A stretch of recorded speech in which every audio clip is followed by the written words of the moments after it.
Good evening, and welcome to this special event the night before the Alumni 800, which takes place tomorrow afternoon. I'm Mario Palomino. And I'm Pat Sarver. And we're going to get into things right away. So, let's get to business. Pat, give us the list. Really? Eggs, milk, kale, quinoa. No, Pat, the roster. Oh. The roster for tomorrow's race. Hold on one sec. Alright, so first things first. We have Jason Bigelow, two-time champion. Andy Bowren, he's been second twice the bridesmaid. Brandon Griffin, first-timer.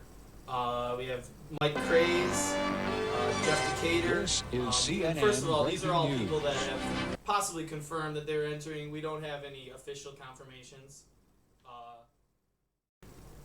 What's that? What's this? Oh wow, Mario. We have a late entry. This is Kenny Wall. Kenny Wall? Kenny Wall, that's gonna change That the must be a race. mistake. Do we have confirmation on this? Absolutely. Okay, all right. Alright, Looks all like right, it's good. well- Kenny Wall. Well, wow. Welcome, Kenny Wall. I'm not sure how I'm gonna fit that on this paper, but sounds like that's gonna be a real game changer. Okay. All right, so Kenny Wall.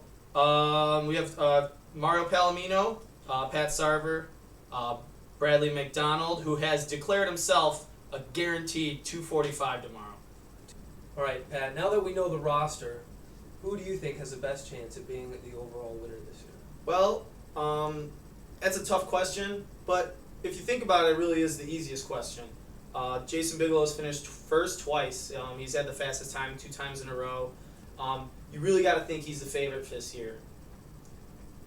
Absolutely. I think Jason Bigelow is a fan favorite for many. I know he's in peak performance right now. Absolutely. He performed well in Traverse City. Yep.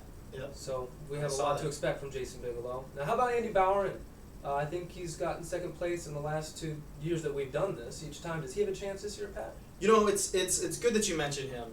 He's been second twice. He could be the hungriest man in the race. You know, I've heard he's been training. I don't really know too much about his training.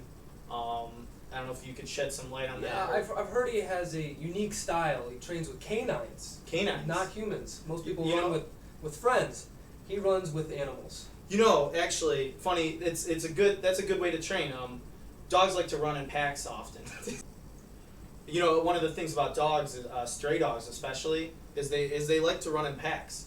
And one thing about runners is they also like to run in packs. So I think it's good to train the way you race. So I mean, they're also known to be a bit savage. Maybe that's given them that little bit of a killer instinct that he's been lacking over the last couple of years. Absolutely. I'm actually being told that we have footage of him training with a dog. It's a real dog, a live In dog. fact, we do, Pat. In fact, we do. In fact, let's step into the film room. All right, welcome to the film room. We're gonna break down Andy's video, get a feel for what kind of shape he's in. This is a nice little look into the training that you don't see day after day leading into the 800 every year. I'm a sports guy. I know stuff about sports, so guys make me do sports guy stuff. So the first thing I want to point out, Andy's actually not racing a human at all. This is a dog. This is not human. That makes things a little bit interesting. Given the pack mentality, you really have to earn the respect of the dogs before you start to race them. So really impressive stuff here already.